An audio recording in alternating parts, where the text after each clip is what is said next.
एक गगदल पहनते हैं ठाकुर जी। गगदल कैसी होती है, उसमें ऐसे हाथ लंबे निकले रहते हैं, मतलब जैसे समझो कोई बालक स्लीव्स में अपने हाथ ना डाले, केवल ऊपर से ही पहन ले और स्लीव्स ऐसे लटकी रहे, उसको गगदल कहते हैं। वो ठाकुर जी पहनते हैं सर्दियों में।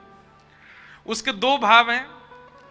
एक भाव तो सामान्य कि श्री ठाकुर जी ने कंबल ऐसे पहना है, बड़े बड़े हाथ हैं कि कभी रात में यदि नींद आवे, हाथ वात करने हो तो उनमें घुसा ले।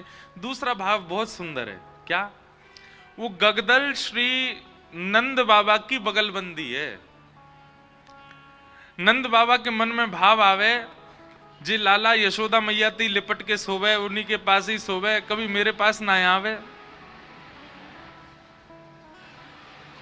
सब लोग इधर देखो। नंद बाबा के मन में भाव आवे, हे विधाता अगली बार मोए मैया बना के भेजियो, क्योंकि मैं तो बड़ा संकोच में रह जाऊं, लाला मेरे पास आवे ही ना है। ठाकुर जी नंद बाबा की मन की बात समझ गए कि बोले बाबा यूं सोच रहे हैं लाला मेरे पास ना है सोवे, आज मैं बाबा के पास सोऊंगा। तो आज ठाकुर जी बाबा के बिस्तर में घुस गए और बोले बाबा मैं आपके पास सोऊंगा, और ठाकुर जी ने ऐसे अंक में भर लिए। आज नंद बाबा के प्रेमाश्रु छलक पड़े, मेरो लाला मेरे पास सो रहे हो। यशोदा मैया को नींद नहीं आ रही, बार बार उठ के देख रही है, बोले लाला यहीं दे दो, मुझे तो नींद ही ना आ रही आके बिना। नंद बाबा बोले आप रोज सोती हो, आज मेरे पास सोन दो यार। लेकिन वास्तव में ठाकुर जी नाटक कर रहे थे, ठाकुर जी को नींद नहीं आ रही थी। नंद बाबा की बड़ी बड़ी डारी कभी लाल जी की आंख में लगे, कभी नाक में घुस जाए, कभी गालन पे छुए। रात में जैसे ही नंद बाबा को गहरी नींद आई, चुपचाप ठाकुर जी हाथ खोल के निकले और यशोदा मैया के अंग से लिपट के सो गए। सुबह जब नंद बाबा उठे तो बाबा को संकोच भयो, बोले लाला रात में आयो लेकिन चलो गो मैया पास ही। फिर सोचने लगे कि काश विधाता मैं मैया ही हो तो लाला मेरी गोद में ही रहता हूं हमेशा। ठाकुर जी को लगी बाबा को कैसे सुख दूं मैं।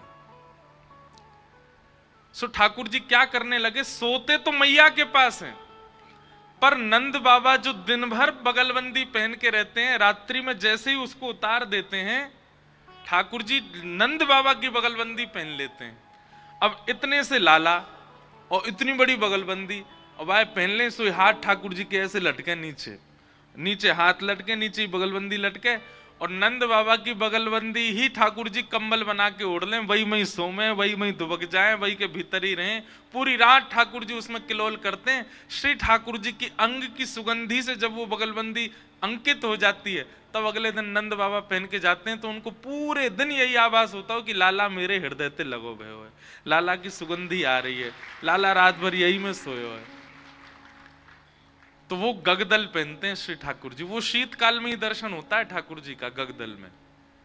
अभी जहां हम रुके वहां घर के सदस्यों को ही होते हैं सुबह सुबह गगदल में दर्शन। तो वो मंगला के दर्शन होते हैं वहां पे।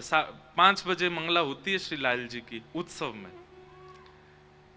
उसके बाद फिर सब लोग बाल भोग पाते हैं। 9 बजे से कथा प्रारंभ हो जाती है, 12 बजे कथा विश्राम होती है। और वहां कथा भी सप्ताह क्रम नहीं रहता, कथा का क्रम रहता है, पर कथा में ज्यादातर रसिकों की चर्चा होती है। अब इस बार शायद अष्ट सखाओं की वार्ता रहेगी। और 12 बजे फिर पर्दा आ जाता है व्यास मंच पर, व्यासपीठ थोड़ी किनारे हो जाती है, ठाकुर जी के पीछे कुंज होती है, कुंज खुलती है और घटा के दर्शन होते हैं। घटा मतलब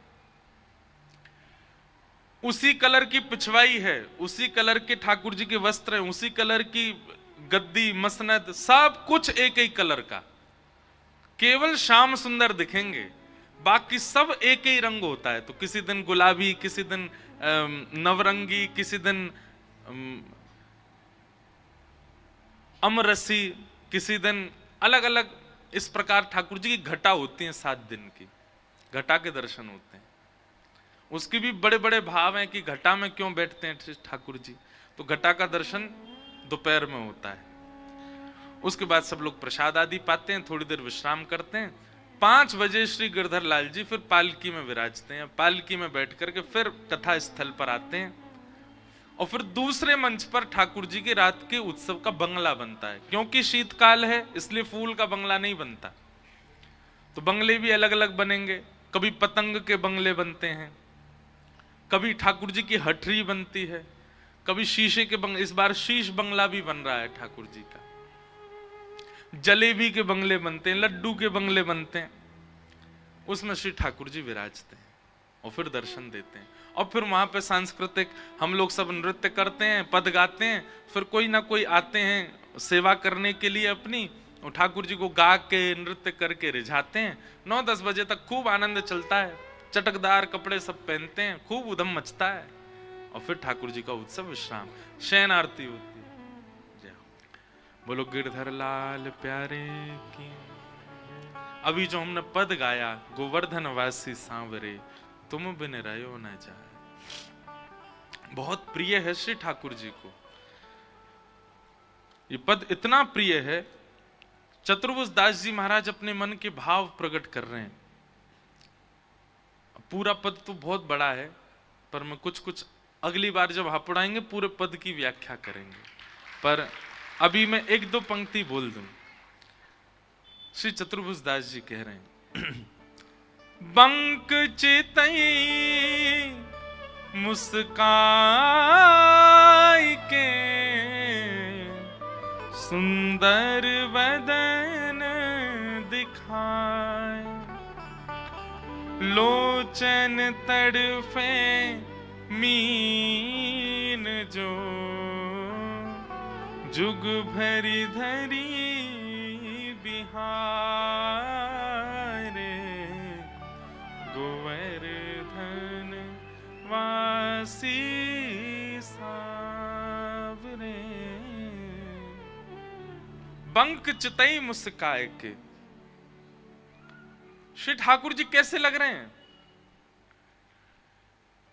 तो या को एक अर्थ तो यह है कि श्री ठाकुर जी बांकी अदा में हैं, टेढ़ी मेढ़ी श्री ठाकुर जी की अदा है खड़े हुए की, और वहां में भी ठाकुर जी मुस्कुरा जामे, एक अर्थ तो यह है। पर हमारे ब्रज के एक रसिक बड़ा सुंदर अर्थ करें, बोले बंक चितई मुस्काए के, मतलब ठाकुर जी पूरे ना मुस्कामे, तो जाकू देख के कृपा करनी हो वहां पे बांके मुस्कामे, केवल एक तरफ के होठ पीछे जामे ठाकुर जी के जब हंसे। ऐसा कौन हंसे बताओ? एक तरफ से हंस रहे हैं, बस एक तरफ से नहीं हंस रहे हैं, बस बाकी हंसी है, चाल भी बाकी, मुख भी बांको, कमर बाकी, मुस्कान बाकी। बंक चितई मुस्काए के, सुंदर वदन दिखाए। जिसने ठाकुर जी की ये बाकी मुस्कान देख ली होगी ना, वाकई नेत्र कैसे हो जाएंगे? बोले लोचन तड़फे मीन जो, जैसे बिना जल की मछली तड़पती है ना, ऐसे फिर उनको देखने के बाद यदि वो दोबारा नहीं देखे तो ऐसे तड़पने हो जाएगी। चतुर्भुज दास जी कह रहे हैं मैंने वो हंसी देखी है लाल जी की, और तब तक मैं तड़प रहा हूं, हे श्याम सुंदर आप मेरे सामने आ जाओ ना, फिर तो एक बार मुस्कुरा दियो ना।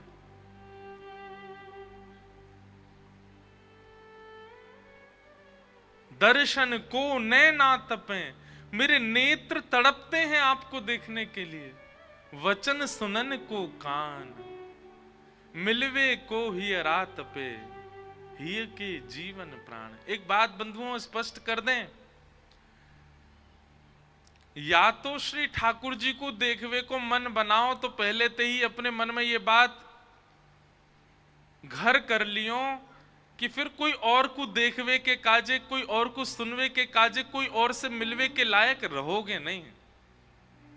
फिर चाहे कितनों सुंदर आ जाए, फिर चाहे कितनों बढ़िया आपके सामने कोई आ जाए, आप उससे कभी प्रभावित नहीं हो सकते। संत का स्वरूप कैसा हो जाता है? कोई गाली दे जाए तो उसके प्रति भी सम है, और कोई प्रशंसा कर जाए तो उसके प्रति भी सम है। ऐसा क्यों हो जाते हैं वो? क्योंकि उन्होंने उस सत्ता को देख लिया है, उस सत्ता का अनुभव कर लिया है। अब उनको लगता है संसार का बोलना, संसार का सम्मान करना, अपमान करना हमारे लिए किस काम का। हमने जब उस सत्ता को देख लिया तो श्री कृष्ण यदि प्रिय लग गए हैं तो सम्मान और अपमान इन दोनों से परे हो जाता है वैष्णव, उसको कोई चिंता नहीं रहती। फिर उसे फुर्सत कहां ठाकुर जी को छोड़ किसी और बात सुनने की, उसी भाव में रहता है। दर्शन को नैना तपे वचन सुनन को कान, मिलवे को हियरा तपे हिय के जीवन प्राण, गोवर्धन वासी सावरे। ऐसे श्री चतुर्भुजदास जी ठाकुर जी से विनती कर रहे हैं और ये संपूर्ण पद उन्होंने महीने वे इस पद को बंधुओं भोग जब ठाकुर जी लगा रहे हो तब नहीं गाना है, ठाकुर जी अपना श्रृंगार करा रहे हो तब नहीं गाना है, जब ठाकुर जी शयन कर रहे हो तब नहीं गाना है, ठाकुर जी सो के उठे हो तब भी नहीं गाना है। सीधी बात है, ये तब गाना है जब ठाकुर जी बिल्कुल अवकाश में बैठे हो, ना कुछ खा रहे हैं, ना कुछ कर रहे हैं, ना श्रृंगार है रहे, ना सो रहे हैं, ना जाग रहे हैं, बस बैठे हैं ठाकुर जी सबसे निवृत्त है के, तब ये पद सुनाना है ठाकुर जी को। हर समय ये पद ठाकुर जी के आगे नहीं गाना है। क्यों? क्योंकि विरह का पद है। श्री ठाकुर जी रोने लग जाते। एक बार मैंने नाद द्वार में गा दिया तो मुझे वहीं के मुखिया जी ने समझाया, बोले लाला तू गा तो गयो पर ठाकुर जी रो गए होंगे। मैंने काहे को? बोले अरे लाल जी को भी विरह है जाए, जब विरह को कोई पद गाए तो विरह को पद तभी गाना चाहिए जब ठाकुर जी बिल्कुल शांति में बैठे हो, कुछ कर ना रहे हो। तो ये पद इस प्रकार गाया गया। हम प्रणाम करते हैं श्री चतुर्भुजदास जी के भाव को। कल गोवर्धन लीला में हम लोग प्रवेश कर गए थे। श्री ठाकुर जी सब ब्रजवासिन को लेकर के गोवर्धन गए। गोवर्धन, गो कहते हैं इंद्रियों को। पंच ज्ञानेन्द्रिय और पंच कर्मेंद्रिय, इन दसों के, इन पांचों के समूह को ही इंद्रिय कहते हैं और इन्हीं इंद्रियों के समूह को ही गौ कहते हैं। गौ का जो वर्धन करे, किसमें वर्धन? कृष्ण भक्ति में जो वर्धन करे उनका नाम है श्री गोवर्धन।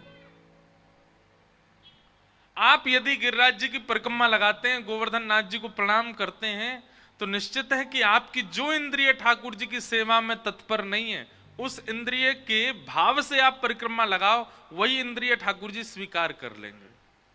हमने ये बात अनुभव भी की है। आप पहले तो विराजो, कथा के बीच में लिख करके आप दे दें तो अच्छा है, ऐसे रोक के नहीं बोलना है भैया, कथा की मर्यादा, लिख करके दो जो भी आपका भाव है। क्या बता रहा था मैं? गौ यानी कि इंद्रियां, उनका जो कृष्ण भक्ति में वर्धन करे उनका नाम है गोवर्धन। किसी की दर्शन में बहुत रुचि है पर श्रवण में रुचि नहीं है,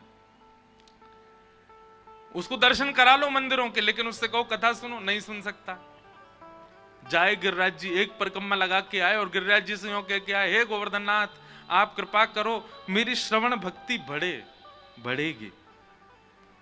किसी व्यक्ति को दर्शन का सुख है, श्रवण का भी सुख है, पर श्रृंगार में उसको निपुण नहीं है, अपने ठाकुर जी का श्रृंगार बढ़िया नहीं कर पाता। ठाकुर जी से हम पे भैया सही बता रहे हैं, हमको श्रृंगार की एबीसीडी भी नहीं आती थी, कहां से सीख गए। और हमारे लाल जी इतने बड़े भी नहीं है कि श्रृंगार बहुत आराम से हो जाए, हर कोई नहीं स्पर्श कर सकता, लाल जी छोटे से हैं। उनके एक एक चीज का श्रृंगार धराना, उनको कुंडल धराना ही बड़ा टेढ़ा काम है। जितनो छोटो बालक उतनो ही संभालना मुश्किल, कहां से आ गया श्रृंगार करना, अभी भी पता नहीं आता है कि नहीं। पर हमको ये बात पता है कि श्री गोवर्धन नाथ जी ने कृपा की, श्री गिरिराज जी ने कृपा की, उन्होंने ही श्रृंगार सिखा दिया। अब लाल जी को माल कैसे पहनी है, दो माल कैसे धारण करेंगे, कुंडल कैसे, मत्स्याकृत कुंडल, मकराकृत कुंडल।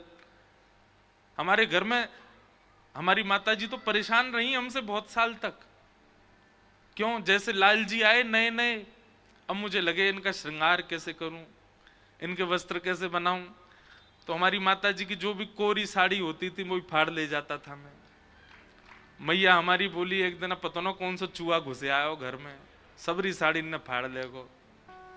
फिर माता जी ने एक दिन देखे कि लाल जी पहन के बैठे हैं। मैया बोली अच्छा, यहाँ है रही है सेवा। तो पहले के स्वरूप अगर आप कभी देखेंगे, इस बार नाथ द्वारा उत्सव में दिखाऊंगा मैं प्रारंभ के स्वरूप, हमारे लाल जी बिल्कुल ऐसे लगेंगे पत्र पूछ रहा, पतरे दुबरे से, गालव पिचके से, दुचके से, सीधे साधे से खड़े हैं बेचारे, इनको श्रृंगार भी ऐसे ही। लेकिन धीरे धीरे श्री गिरिराज जी की कृपा से ही ठाकुर जी को स्वरूप बनो, श्रृंगार सीख गए। कहने का अभिप्राय, आप जिस सेवा में निपुण नहीं है ठाकुर जी की में, जिस सेवा में निपुण नहीं है उस सेवा की प्रार्थना गिरिराज जी से करो और परिक्रमा लगाओ, उसी सेवा में निपुणता आ जाएगी। आप अगर श्रृंगार बढ़िया नहीं कर पाते, जाओ एक परिक्रमा हमारे कहे से लगा के आओ, हे गोवर्धन नाथ हमें श्रृंगार को ने गुण दो, और परिक्रमा लगावे के बाद कछु दिना प्रतीक्षा करियो, अपने आप आपके मन में आपके चिंतन में आने लगेगा, आज ठाकुर जी को ऐसे सजाएं, आज ठाकुर जी को ये पहनाएं, आज ठाकुर जी को ये धराएं, और श्रृंगार आ जाएगा। ये चमत्कार से कम नहीं है, परंतु ये चमत्कार शब्द नहीं है, ये कृपा शब्द है। उनका नाम ही गोवर्धन, गो यानी इंद्रियों का वर्धन करना। दूसरा, वो भैया भी पूछ रहे थे कि गिरिराज जी का कोई स्वरूप है? हमारे श्री गोवर्धन नाथ जी गौ स्वरूप में हैं, गैया के आकार के हैं। आप सब में से कितने लोग गिरिराज जी गए? हाथ ऊपर करो। सब गए हो लगभग। जतिपुरा गए? जतिपुरा। पूंछरी गए? ये सब रास्ता में पड़ते हैं गिरिराज जी की परिक्रमा में। पूंछरी क्या है? पूंछरी श्री गिरिराज जी रूपी गौ की पूंछ है, वहां वो पूंछ है, वहीं पर श्री पूंछरी के लौटा श्री हनुमान जी विराज रहे हैं। जतिपुरा जो है, ये जतिपुरा क्या है? दो भाव कहे जाएं, यहां ठाकुर जी को छठी उत्सव भी भयो, और दूसरी बात गौ रूपी जो गिरिराज हैं, तो आपने गैया का एक चित्र देखा होगा कि गैया खड़ी है और बछड़ा वहां को दूध पी रहा है, और गैया अपना मुंह घुमा करके वह बछड़ा को चाट रही है। जब आप उस चित्र को देखते होंगे तो वहां देखेंगे कि गैया को मुख और बछड़ा को मुख बीच में आ जाए, मतलब गैया के पूरे अंग के। इस प्रकार श्री गिरिराज जी का जो स्वरूप है वो वही स्वरूप है। बछड़ा दूध पी रहा है और गैया अपना मुंह पीछे करके वह बछड़ा को चाट रही है, वही आकृति श्री गिरिराज जी की है, संपूर्ण गिरिराज जी। और जतिपुरा जो है वो बिल्कुल मध्य है, जहां गैया अपनी जीभ से बछड़ा को चाट रही है, मतलब वहीं श्री ठाकुर जी विराज रहे हैं, वहीं ठाकुर जी ने 56 भोग अरोगे। तो गौ का स्वरूप है श्री गिरिराज जी, उन्हीं के रूप से विराजमान है। उन्हीं में से प्रत्यक्ष आकार रूप धारण करके श्री गोवर्धननाथ प्रकट हुए। एक भुजा ऊपर करके दूसरी भुजा कमर पर धारण करके ये ठाकुर जी का रूप प्रकट हुआ इसी कलिकाल में, जो श्रीनाथ द्वारा में विराजमान हो गए। तो इस प्रकार श्री गिरिराज जी का स्वरूप है। भगवान सब ब्रजवासियों को लेकर के गोवर्धन गए, और गोवर्धन में जाकर के सबने कही इनको पूजो, ये हमारे सांचे देव हैं। सब ब्रजवासी ने उनकी पूजा करी। इतने में ही 4 भुजा वाले श्री गोवर्धननाथ प्रकट है गए। लाओ ब्रजवासियों भोग, लाओ ब्रजवासियों भोग। सब ब्रजवासी बड़े प्रसन्न है कि बोले लाला, आज तक हमने इंद्र की खूब पूजा करी, पर कभी देवता हमको दिखो नहीं, पर तेरी आज्ञा मान करके हम सब गिरिराज जी पूजन करवे आए। देख आज हमने सांचो देवता देख लियो, सांची में देवता देख लियो। ठाकुर जी बोले जाओ अपने अपने घर की सब सामग्री पवा के आओ। सब ब्रजवासी अपने अपने घर की सामग्री लेके जामे, अपने हाथ से पवा में। वहीं एक पद आता है, बहुत सुंदर पद है। नंद बाबा ने लाला सो कहीं, लाला सब पूजा कर रहे हैं, सब सामग्री पवा रहे हैं, तू कछु ना पवावे को, अब तू भी जा के पवा के आ। और श्री ठाकुर जी गिरधर लाल जी को, श्री गिरिराज जी को पवाने के लिए जा रहे हैं। बहुत सुंदर पद है। किशोरी जी देख रही हैं, सब लोग ध्यान से सुनना। गिरिराज जी कौन है? वो भी ठाकुर जी हैं, और जो नीचे से पवावे जा रहे हैं वो कौन है? वो भी ठाकुर जी हैं, दोनों ठाकुर जी। मतलब भक्त ठाकुर जी को पवावे, ठाकुर जी भक्त को पवा में देखो गयो, श्री जी ठाकुर जी को पवा में, ठाकुर जी श्री जी को पवा में, ये देखो गयो, पर ठाकुर जी को पवा रहे हैं, ऐसा दृश्य तो केवल गिरिराज जी में भयो। सबकी दृष्टि में ये भाव सामान्य है कि लाला गिरिराज जी की पूजा कर रहा है, पर हमारी श्री जी दूर खड़ी हैं और उनके नेत्रन में प्रेमाश्रु आ रहे हैं। क्यों? ठाकुर जी स्वयं टीको लेकर के अपने ही रूप को टीको लगा रहे हैं, स्वयं मोहन थार मेवा बाटी लेकर के अपने ही स्वरूप को पवा रहे हैं, और जो प्रसाद मुख से नीचे गिर रहा को ठाकुर जी स्वयं पा रहे हैं, अपनो ही प्रसाद पा रहे हैं। और सब करवे के बाद में दिया बाती करके स्वयं ही अपने स्वरूप की आरती कर रहे हैं, और आरती करवे के बाद नौन राई कर रहे हैं, ठाकुर जी अपने ही स्वरूप की नजर उतार रहे हैं, और नजर उतारने के बाद अपने स्वरूप की बलैया ले रहे हैं। यही दृश्य श्री जी दूर खड़ी खड़ी देख रही हैं। यह लीला सब करत कन्हाई, यह लीला सब करत कन्हाई, यह लीला सब करत कन्हाई, यह लीला सब करत कन्हाई। उतजे मत गोवर्धन के संग, उतजे मत गोवर्धन के, सब लोग गाओ। उतजे मत गोवर्धन के संग, उतजे मत गोवर्धन के संग, और इत श्यामा संग प्रेम लढ़ाई, इत श्यामा संग प्रेम लढ़ाई, यह लीला सब करत कन्हाई, यह लीला सब करत कन्हाई। सूरदास जी कह रहे हैं, सूरदास जी का पद है, उतजे मत गोवर्धन के संग, वहां गिरिराज जी के संग प्रसाद पा रहे हैं।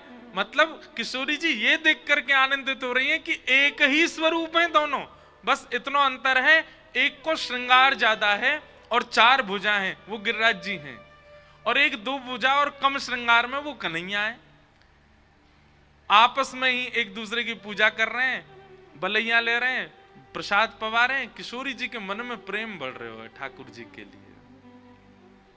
और इत गोपिन सो कहत जिमाओ, इत गोपिन सो कहत जिमाओ। यहां तो सब गोप ग्वाल और ब्रजवासी से कह रहे हैं, अरे जाओ अपने अपनी सामग्री लेकर के जिमाओ जाकर के। इत गोपिन सो कहत जिमाओ, इत गोपिन सो कहत जिमाओ। और उत आपुन जे मत सुखदाई, उत आपुन जे मत सुखदाई। यहां तो नीचे जा जाके कह रहे हैं ऊपर जाके जिमाओ उनको, और ऊपर बैठ के खुद ही पा रहे हैं, खुद ही प्रेम से भोग लगा रहे हैं। बताओ, अपनों भोग लगावे के काजे संबंध कह रहे हैं। मधुमंगल श्री दामाते कह रहे हैं, अरे जी कैसे लेके जा रहे हो, बढ़िया सी थाली में लेके जा, डलिया में लेके जा, या अपने केसर छिड़क दे, हैं गिरिराज जी के सामने, देवता के सामने जा रहा हो, न क्या कुछ सुगंधित बना के जा। किशोरी जी देख के आश्चर्यचकित रह रही हैं, भोग भी खुद ही लगा रहे हैं, और भोग लगानो कैसे ये भी खुद ही बता रहे हैं। जय हो लाला, यह लीला सब करत कन्हाई, यह लीला सब करत कन्हाई। सूर श्याम सब के सुखकारी, सूर श्याम सब अच्छा, एक बात आपको आज स्पष्ट कर दें, सूरदास जी के जितने भी पद हैं, यदि उन पदों के अंत में छाप केवल सूर आती है तो समझ जाओ कि वो सूरदास जी को, सूरदास आती है तो समझ जाओ सूरदास जी को, लेकिन यदि छाप आती है सूर श्याम,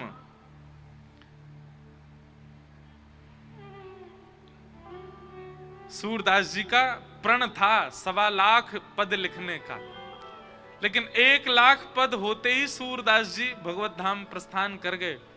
तो सूरदास जी के बचे हुए 25,000 पद जो थे वो स्वयं ठाकुर जी ने लिखे। इसलिए जहां भी सूर श्याम छाप दिखे समझ जाइए ये ठाकुर जी को पद है। सूरदास जी के नाम से ठाकुर जी लिख रहे हैं सूर श्याम। तो कभी कोई पद आप सुनो वहां में सूरदास या फिर केवल सूर शब्द आ जाए तो समझ जाइए ये सूरदास जी ने लिखो है, लेकिन जहां सूर श्याम आवे समझ जाइए ये ठाकुर जी की रचना है, ठाकुर जी लिख के गए हैं इसको। तो ये जो पद है ये स्वयं ठाकुर जी, क्योंकि इसलिए इतनी गहरी अंतरंग भाव में ठाकुर जी जा सके। अब श्री जी को जो दिख रहा है गिरिराज जी के समय पर ये हर कोई देख सके। ठाकुर जी ये पता है हमारे ठाकुर जी लिख रहे हैं सूर श्याम सब के सुखकारी, सूर श्याम सब के सुखकारी, भक्त हेत अवतार सदा ही, भक्त हेत अवतार सदा। एक बात, ठाकुर जी ने अपनी पूजा क्यों करवाई?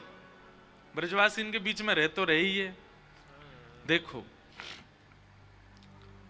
ठाकुर जी से प्रेम करनो, स्नेह करनो, लगाव रखनो आदि आदि ये सब भाव विशेष पक्ष है, पर कहीं ना कहीं हमारे जीवन के कई आर्त हैं, कई विषाद हैं, कई प्रारब्ध हैं, उनके लिए कोई ना कोई नियम व्रत नियम अनुष्ठान कछु तो हमें करना ही पड़े।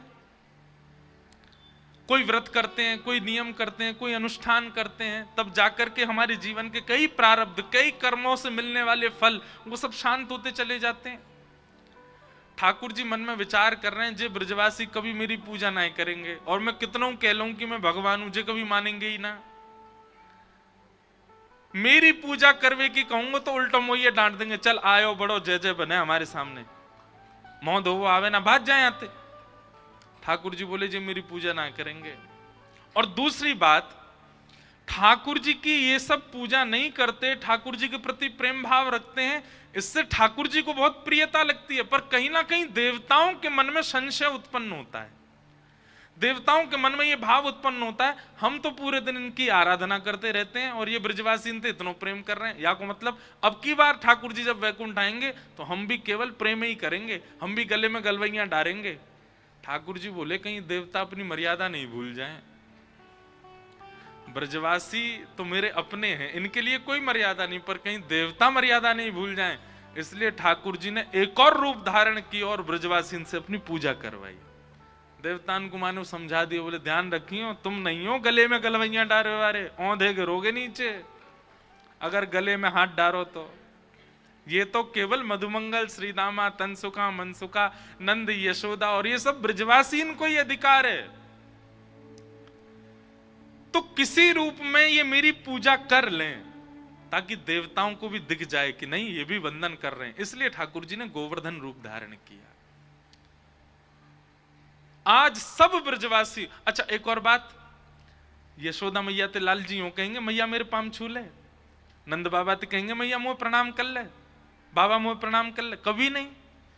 कहीं कहीं ऐसे संबंध भी हैं ठाकुर जी के कि कईयों से तो ठाकुर जी कह देते हैं कि मैं भगवान हूं, मुझे प्रणाम कर, पर कईयों से तुम्हारे संकोच के नहीं बोलते, इनसे कैसे कहूं। तो इन सब से एक बार प्रणाम है जाए ताकि जितने भी नक्षत्र हैं, ताकि जितने भी देवता हैं, ताकि जितने भी आदि आदि गणजन हैं जो पीड़ा देते हैं, जो सुख देते हैं, जो संसार के नियमों का पालन करवाते हैं, उन सबको एक संकेत पहुंच जाएगा कि नहीं इन ब्रजवासियों ने पूजा भी करी है, अनुष्ठान भी किया है, प्रणाम भी किया है। इसलिए ठाकुर जी ने एक रूप धारण किया और सबसे अपनी पूजा करवाई। आज नंद बाबा से लेकर के मन सुखा तक सबने प्रणाम किया ठाकुर जी को। इसलिए गोवर्धन बड़ी बड़ी बृहद है गोवर्धन लीला। हम तो कथा में बहुत जल्दी जल्दी सुना देते हैं। एक पद और है, वो पद ही कम से कम 20 मिनट का पद है पूरा गाएं तो। उस पद में एक एक बात है, चावल कैसे बनाए हैं, कढ़ी कैसी बनाई है, दाल कैसी बनाई है, कहाँ चीज कहाँ कहाँ पधरानी है। श्री ठाकुर जी के सबसे आगे मीठी वस्तु रखी है, वाके बाद सकरी भोग रखो है, फिर नमकीन सामग्री रखी है, बीच में पहाड़ बन गए चावल को। ऐसे ऐसे कई भाव हैं। ठाकुर जी ने गिरिराज जी की पूजा करवाई। मधुमंगल श्रीदामा गए, बोले लाला एक बात बता। बोले कहा, तेरो जय जय ऐसो लगे बहुत दिना को भूखो दीखे, देखियो सब इनने चट्ट कर गो, कछु छोड़ेगो हमारे काजे। ठाकुर जी बोले, बा इंद्र ने तो इतने साल तक कछु खायो ही नहीं, कम से कम देवता प्रकट है के खाते रहो, या बात को सुख मनाओ। हाँ लाला बात तो सही है तेरी, पर हम तो यूं कह रहे, या को पेट है, कुआ है, समुद्र कहा है, खा तो ही जा रहा है, अब पेट ही ना भर रहा या को। ठाकुर जी बोले खान देना, तो कहा बुरा लग रहा, इतनी सामग्री आई है। इतने में श्रीदाम फिर बोले, लाला ने सुनियो। ठाकुर जी बोले हाँ बोल। बोले तेरो नेक और अधिक श्रृंगार अगर कर दियो जाए और तेरे दो नकली भुजा और लगा दी जाए तो लाला तू ही जय जैसो लगेगो। देखिए दोनों उनको चेहरा बिल्कुल एक जैसो ही है रे मधुमंगल, ए मनसुखा तनसुखा, बताइयो देख लगे ना है लाला बिल्कुल गिरिराज बाबा जैसो ही। बोला हाँ लाला ऐसे ही गोल मटोल तेरो चेहरा, ऐसो ही गिरिराज बाबा है, ऐसे ही कटाक्ष से तेरे नेत्र, ऐसे ही बाकी नेत्र। और जब हंसे का तो दोनों एक से ही लगे, और नाको तुम दोनों उनकी एक सी है। ठाकुर जी बोले ये नेका देर में तो पूरी मैचिंग ही कर देंगे। ठाकुर जी बोले ए बाबड़ो तुम नहीं जानो, मैं अपनी गैया चरावे यहीं आऊं गिरिराज पर्वत पे, तो जा गैया को दूध मैं पीऊं ना, भाई गैया को दूध ये गिरिराज बाबा पीवे, एक ही गैया को दूध पीवे, या हमारो चेहरा मिल लो है। श्री दामा बोलो जे कौन सी बात है लाला, हैं एक ही गैया को दूध पीवे तो चेहरा कैसे मिल जाए। ठाकुर जी बोले तेने और तेरी बहन ने अपनी मैया को दूध पियो कि ना पियो। बोले हाँ। दोनों उनको चेहरा मिले कि ना मिले। श्री दामा बोला हाँ लाला बात तो सही है तेरी, कभी कभी सब कहें कि श्री दामा तू अपनी बहन जैसा ही लगे। ठाकुर जी बोले अब बात मत बनावे, पूजा चल रही है पूजा कर ले। श्री दामा फिरते आ बोले लाला एक बात और सुन लो। बोले ना मैं ना सुन लो। अरे एक नेक सुन तो ले। ठाकुर जी बोले अब कहा सोच के आयो। लाला मैं यूं सोच रहा, गैया को दूध हमने पियो और भाई गैया को दूध बछड़ा भी तो पीवे, हम दोनों उनको चेहरा का गुला मिले। ठाकुर जी बोले बात मत बनावे, चल बैठ जाए यहीं पे, चुपचाप गिरिराज बाबा बैठे हैं ना। लाला उत्तर तो देना पड़ेगा, आज नहीं तो कल तो को बतानी पड़ेगी ये बात। सबकी बात सुन लेते हैं ठाकुर जी और फिर एकांत में प्रेमाश्रु भराते हैं ठाकुर जी के नेत्रों में। कितने भोले हैं ये, कितने सीधे हैं ये सब ब्रजवासी, इसलिए मुझे अति प्रिय हैं, इसलिए मुझे प्राणों से ज्यादा प्रिय हैं। सब नाच रहे थे, गा रहे थे, उत्सव मना रहे थे, उछल उछल करके गिरिराज बाबा के सामने नृत्य कर रहे हैं सब। तभी गड़गड़ गड़गड़ करके काले मेघ बादलों ने आकर के पूरे ब्रजमंडल को घेर लिया। आनंद के इस खीर में मानो जैसे किसी ने नमक भोर दिया हो। सब ब्रजवासी घबराने लगे, धीमे धीमे सबकी नृत्य की गति धीमी हो गई, गायन बंद सा हो गया। सब ब्रजवासी बोले अरे जी काले बादल काइकू आ रहे हैं, जी दिन में भोर में अंधेरों काइकू हेरो है। तभी एक बुजुर्ग बोलो अरे मैंने तो पहले ही मनाए करी, बा इंद्र की पूजा बंद मत करो। ए छोटे से लाला की बात में आके तुम सबने गिरिराज पूज दियो, अब देखो इंद्र वर्षा करेगो, हम सब मरेंगे, कोई नहीं बचेगो हम में थे। माताएं अपने बालकों को गोद में उठाने लगी, सब इधर उधर भागने लगे और देखते ही देखते मूसलाधार वर्षा प्रारंभ हुई। ठाकुर जी इंद्र की ओर टेढ़ी नजर करके देख रहे हैं। बोले तो हम बाद में बताएंगे, पहले ये सब व्यवस्था देखें। ठाकुर जी सबको रोक रहे, अरे भैया गिरिराज जी के शरण में आए, उनसे प्रणाम करो, प्रार्थना करो, वे सबकी रक्षा करेंगे। अरे लाला है गई रक्षा, कोई ना बचावे को अब हमें, अब तो हमारे प्राण निकलेंगे, इंद्र हमसे नाराज है गयो। अच्छा, सामान्य सी बारिश नहीं हो रही है, भागवत जी में वर्णन है सांबर तक मेघमालाएं बरस रही हैं, मतलब जो वर्षा प्रलय के समय पर होनी चाहिए, एक एक बूंद हाथी के पैर के समान गिर रही है आकाश से। ठाकुर जी ने देखी इन सब ब्रजवासियों के चित्त में अविश्वास उत्पन्न हो रहा है गिरिराज जी के प्रति, और अविश्वास भक्ति में सबसे बड़ी बाधा है। ठाकुर जी ने गिरिराज बाबा को प्रणाम किया, बोले बाबा इन सबन के चित्त में आपके प्रति ये प्रेम और विश्वास प्रगाढ़ है जाए, या के लिए अब कृपा करनी पड़ेगी इन सबन पे। और श्री ठाकुर जी ने गिरिराज जी को प्रणाम करके अपनी दोनों भुजांते श्री गिरिराज जी को एक तरफ से अधर कियो, और अधर करके श्री ठाकुर जी भीतर प्रवेश कर गए, दोनों भुजान से गिरिराज जी उठा लिए, बिल्कुल मध्य में पहुंच करके श्री ठाकुर जी ने 7 बरस के कृष्ण ने अपनी बाम हस्त की कन्नी उंगली के नख के ऊपर श्री गोवर्धन नाथ धारण कर लिए। बोल बाल कृष्ण लाल की, गिरिराज धरण की, श्याम सुंदर श्री यमुने महारानी की। जैसे ही गिरिराज जी अधर भये, पृथ्वी हिलने लगी, कंपायमान होने लगी, सब ब्रजवासी देखने लगे, जे कहा है रो भैया, इतनी जोर की आवाज कहां से आ रही है, ये सब वृक्ष क्यों गिर रहे हैं नीचे।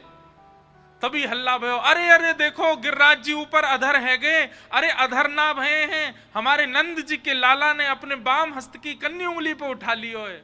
सब ब्रजवासी दौड़े, चारों तरफ गिरिराज जी के नीचे जाकर के लाखों ब्रजवासी खड़े हो गए, और सब ब्रजवासियों के मध्य में त्रिभंग लली श्याम सुंदर अपने बाम हस्त की कन्नी उंगली के नख पे धारण करके खड़े गिरिराज।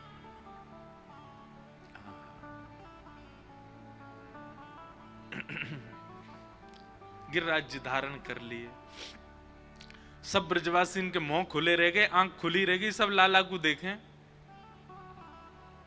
थोड़ी देर तो देखते रहे, बिल्कुल शांति, केवल और केवल वर्षा की आवाज आ रही है, और किसी की, लाखों करोड़ों ब्रजवासी हैं, किसी की आवाज नहीं आ रही। 21 किलोमीटर दूर तक सब ब्रजवासी खड़े हैं, सब लाला को देख रहे हैं, जी कहा भय हो।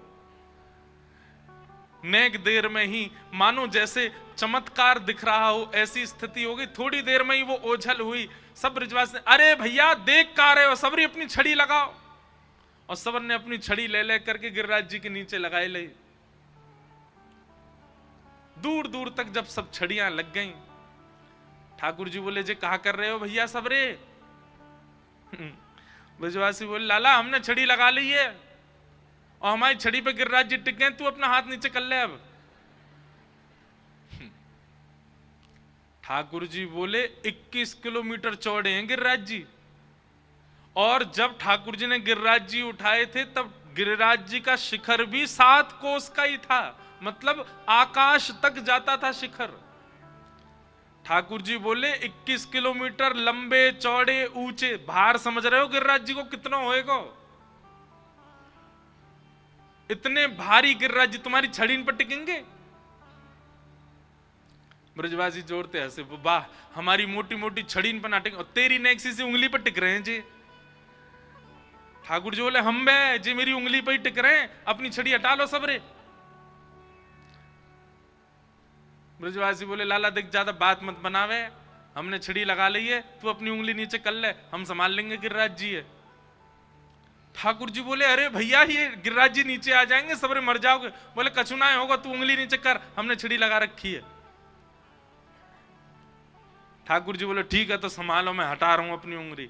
जैसे ही लाल जी ने नेक उंगली नीचे करी, महाराज गड़गड़ करके गिरिराज जी नीचे आने लगे, चट चट चट, दूर दूर तक सबन की छड़ी टूटने लगी। सबरे ब्रजवासी चिल्लाए, लाला बचा बचा बचा। ठाकुर जी ने फिर से अपनी उंगली लगाई और नख के ऊपर गिरिराज जी फिर धारण कर लिए। अब तो दूर दूर तक ना तो एक छड़ी, ना कोई सपोर्ट, कछू ना है। सब ब्रजवासी अपनी अपनी छड़ी ने देख रहे हैं, टूट गई बीच में थे। लाला जिस सांची में तेरी उंगली पे टिक रहे हैं। ठाकुर जी बोले और नहीं तो का, मेरी उंगली पे टिक रहे हैं। लाला इतने बड़े गिरिराज जी तेने कैसे उठा लिए? ठाकुर जी बोले हम जय जय हैं, बचपन ते ही जय जय हैं। मैया ते कही, बाबा ते कही, मधुमंगल श्री दामा ते कही, सबरी गोपीन ते कही मैंने कि मैं जय जाऊं। देख वो खड़ी का है कारी सी, या के घर में एक दिन सत्यनारायण के सिंहासन पर मैं बैठ गया कि मेरी पूजा कर ले, मैं ही जय जाऊं। ना करी या ने पूजा मेरी, आज पता चल गई मैं ही जय जाऊं, सबरे प्रणाम कर लो मुझे। ब्रजवासी बोले लाला तू जो कहेगो सब मानेंगे, पर यह बातें ना मानेंगे कि तू जय जय है।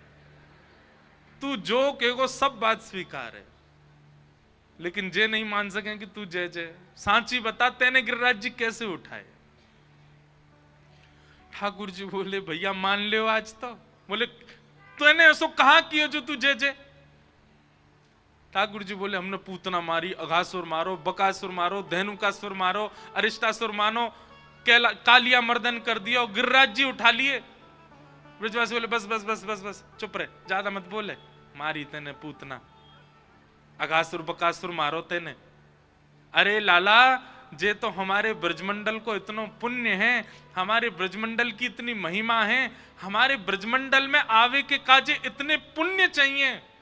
ये सब राक्षस जितने भी आए इनके पास पुण्य ना आए तो ब्रज में प्रवेश करते ही इन सबन के थोड़े बहुत जो पुण्य वो घटन लगे। तेरे पास पहुंचते पहुंचते सबरे पुण्य घट गए, मर गए। मरे मरायन में हाथ मार के बोले मैंने मार दिए। ठाकुर जी बोले मेरा मन तो है कि मैं गिरिराज जी छोड़ के प्रणाम कर लूं। ना ना ना लाला तू खड़ा ऐसे ही रहे, हाथ नीचे मत करियो ने कहूं। लाला आज तो बतानी पड़ेगी तेने गिरिराज जी कैसे उठाए। ठाकुर जी बोले मैं यूं कह दूं मैं जय जाऊं तुम्हें माननी ना है, अब मैं कहा बताऊं तुम्हें कैसे उठाए। वो ना लाला तेने कोई टोटका सीखो, तू गैया चरावे जावे, कोई बाबा ने तो टोटका सिखा दियो, बातें तेने पर्वत उठाओ, जल्दी बता, हमें बता फिर हम उठाए करेंगे। ठाकुर जी बोले भाले ब्रजवासी इनके बीच में कह रहे हैं कछु माखन को बल बढ़ो, कछु गोपन करी सहाय, श्री राधे जू की कृपा सो मैंने गिरवर लियो था। कछु माखन को बल बढ़ो। अरे भैया सांची पूछो तो आप सब ब्रजवासीन की कृपा ते ही मैंने गिरिराज जी उठाए हैं। लाला ने हमें बता दे हमारी कृपा हम पे कैसे होएगी, तो पे तो है गई। अरे मैंने तुम सब ब्रजवासीन के घर ते चुराए चुराए के माखन खायो, वह माखन ते ही मुंह में बल आयो, मैंने गिरिराज जी उठा लिए। हाँ लाला जी बात तो तेरी साची है, तेने खूब मक्खन चुरा खायो भैया वही ते बल आयो। और तेने कही कछु गोपन करी सहाय, हम गोप ग्वालन ने कहा सहायता करी। अरे जब मैंने गिरिराज बाबा से प्रार्थना करी कि ने हल्के है जाओ, मैंने जैसे ही गिरिराज जी अपनी एक अन्य उंगली पर उठाए तो गिरिराज जी भारी हैं लगे, लेकिन तुम सबन ने मेरी एक अन्य उंगली की ओर टकटकी लगाए करके जब देखी तो तुम सबन के तन में से शक्ति निकर करके आंखनते मेरी या उंगली में आ गई, और तुम सबन की शक्ति मेरी उंगली में आ गई। लाखों ब्रजवासीन की शक्ति एक उंगली में आ गई और मैंने गिरिराज जी उठा लिए। ब्रजवासी बोले ओ तो जे बात है। ठाकुर जी बोले हम बे तभी तो हम कहें गिरिराज परिक्रमा में हाँप क्यों रहे, हम हमारी शक्ति कहां जा रही है। अब पता चली हमारी कमजोरी को कारण कहा है, लाला हमारी शक्ति चुरा ले गो है। ठाकुर जी बोले हम बे तुम सबन की शक्ति आ गई है मेरी उंगली में। अरे भैया सबरे ब्रजवासियों अपने अपने 56 भोग की डलिया खोल लो और पानो शुरू करो। बोले क्यों, हम पामेंगे, हम में शक्ति बनेगी और फिर हम अपनी आंखन ते लाला को देख रहेंगे तो हमारी शक्ति लाला में चली जाएगी। ठाकुर जी के नेत्र सजल हो रहे हैं। जय हो इन ब्रजवासीन की, जय हो इन भोरे भारे प्राणीन की, जो इतने सरल हैं, इतने सहज हैं कि मेरी नेक सी बातन के बहकावे में आकर के यूं मानने कि इनकी शक्ति तो मैंने गिरिराज जी उठाए। और श्री राधे जू की कृपा सो मैंने गिरिवर लियो उठाए। श्री किशोरी जी की कृपा से मैंने गिरिराज जी धारण किए। कैसे? सन्मुख किशोरी जी खड़ी हैं। ठाकुर जी ने जब गिरिराज जी उठाए तो एक बात मैं कहो करूं, जयदेव महाप्रभु कह रहे हैं, अभिनव जलधार सुंदर धृत मंदर धृत मंदर श्रीमुख चंद्र चकोर जय जय देव हरे। जयदेव महाप्रभु कहते हैं, बोले नाथ, एक प्रश्न है मेरे मन में। ठाकुर जी बोले पूछो। आपने 7 दिन 7 रात्रि तक गिरिराज जी उठाए। बोले जी। क्यों उठाए? ठाकुर जी बोले 7 दिन तक वर्षा हो रही थी इसलिए। 7 दिन बाद जब इंद्र को पता चल गया कि हम परब्रह्म हैं, उसने वर्षा बंद कर दी, हमने गिरिराज जी नीचे धर दिए। जयदेव महाप्रभु बोले मुझे यही प्रश्न है, क्या इंद्र को आपकी सत्ता पता नहीं चली? 7 दिन लग गए उसको पता करने में कि आप परमात्मा हो। भगवान बोले भगवान जाने, उसको लग गए होंगे 7 दिन। जयदेव महाप्रभु बोले नहीं प्रभु, जैसे ही आपने गिरिराज जी उठाए थे ना, और गिरिराज जी उठा के धारण किए, इंद्र को तो तभी पता चल गया था कि आप परमात्मा हो। इंद्र ने तो उसी समय मन बना लिया था, ओहो मुझसे तो अपराध बन गया, मैंने परब्रह्म की परीक्षा ले ली वर्षा करके।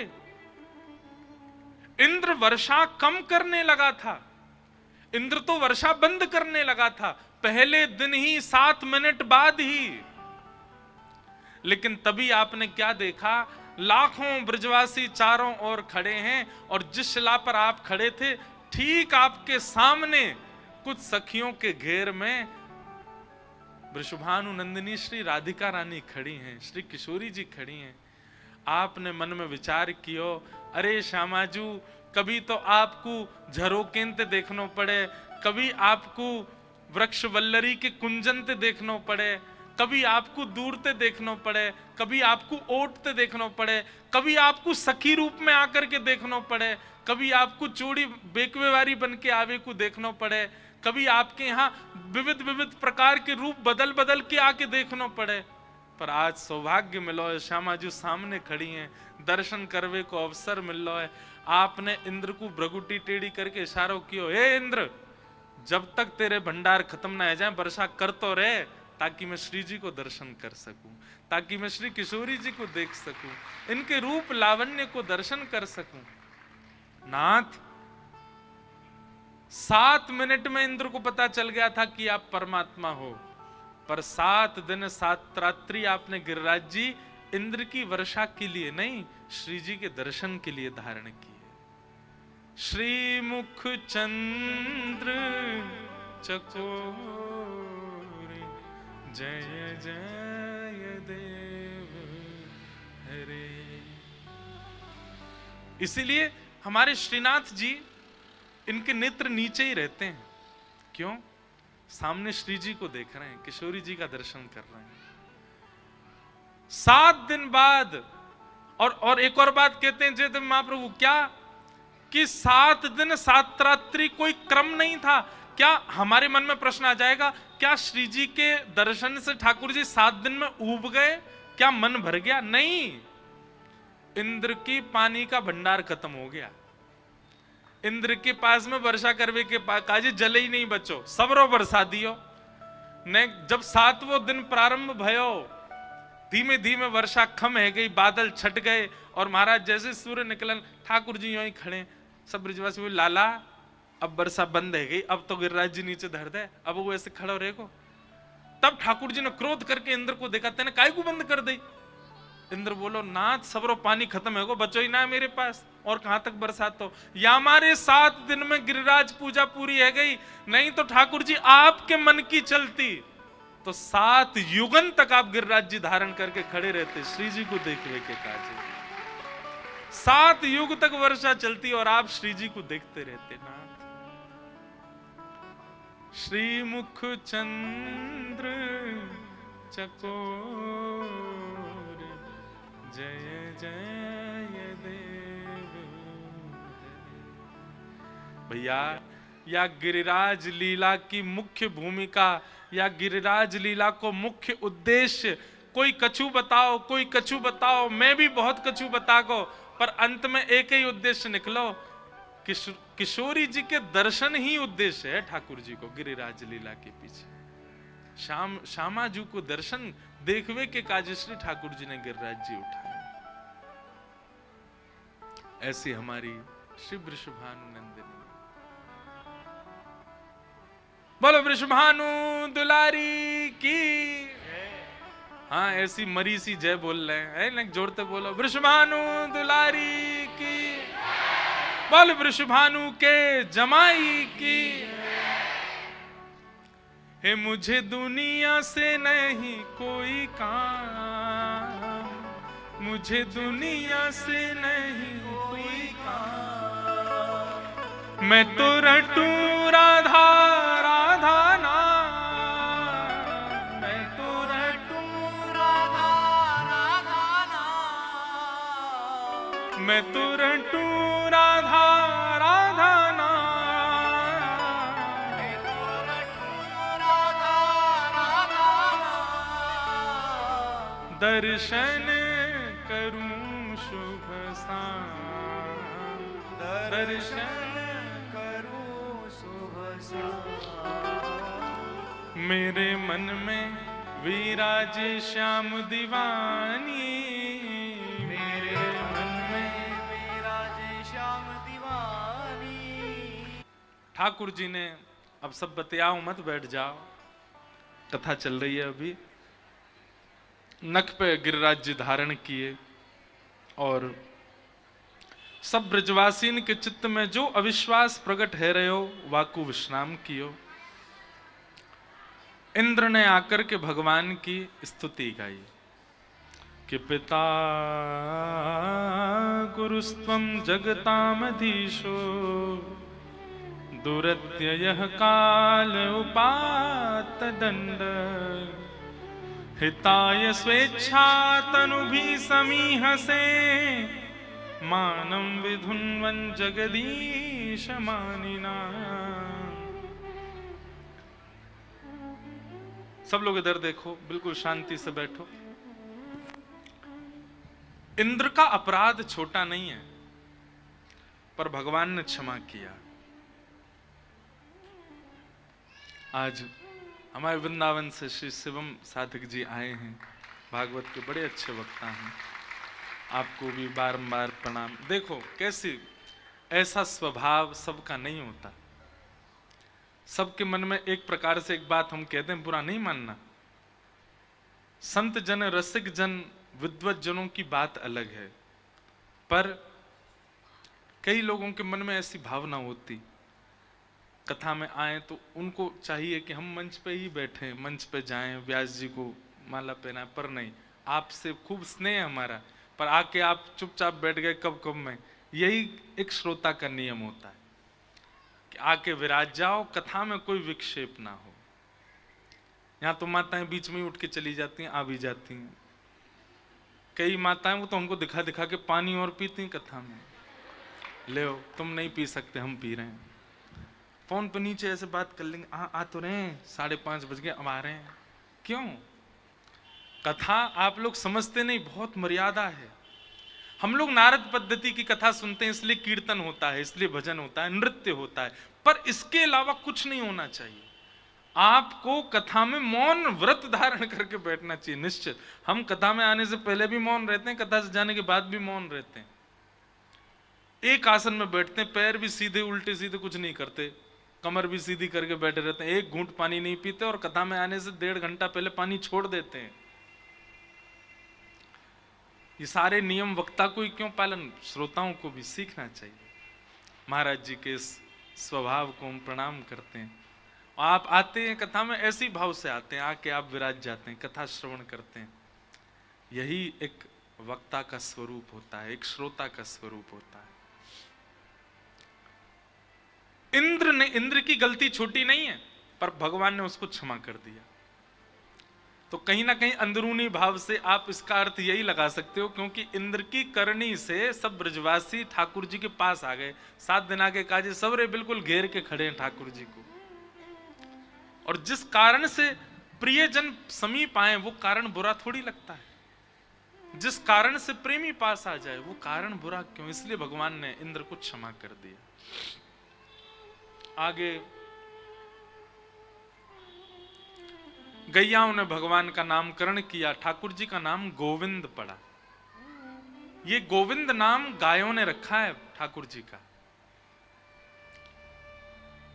गायन से ब्रज छायो, वैकुंठ बिसरायो।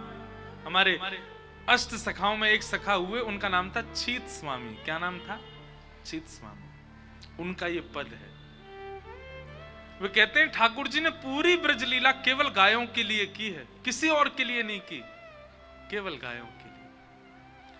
गायन के हेत गिरी कर ले उठायो, आगे गाय पाछे गाय, इत गाय उत गाय, गोविंद को गायन में बसी वो ही भावे। ठाकुर जी को गैया बहुत प्रिय है। चारों तरफ गैया और बीच में लाल जी। अब वेणु गीत तो हम सुन नहीं पाए। देखो 3 घंटा उसमें भी हम विलंब हो जाता मंच पे आने में। 5:30 बजे तो लोग जाने लगते, लेकिन कथा के क्रम इतने सुंदर हैं। अभी गोवर्धन लीला ही चल रही है, हमने वेणु गीत नहीं सुना कल। वेणु गीत में एक रूप का वर्णन किया गया ठाकुर जी के। ठाकुर जी क्या करते हैं? गैया चराने जाते हैं। तो जब गैया चर रही होती हैं, सोचे ठाकुर जी कदम्ब के वृक्ष के नीचे बैठे बैठे देखते रहते हैं, मैं क्या करूं।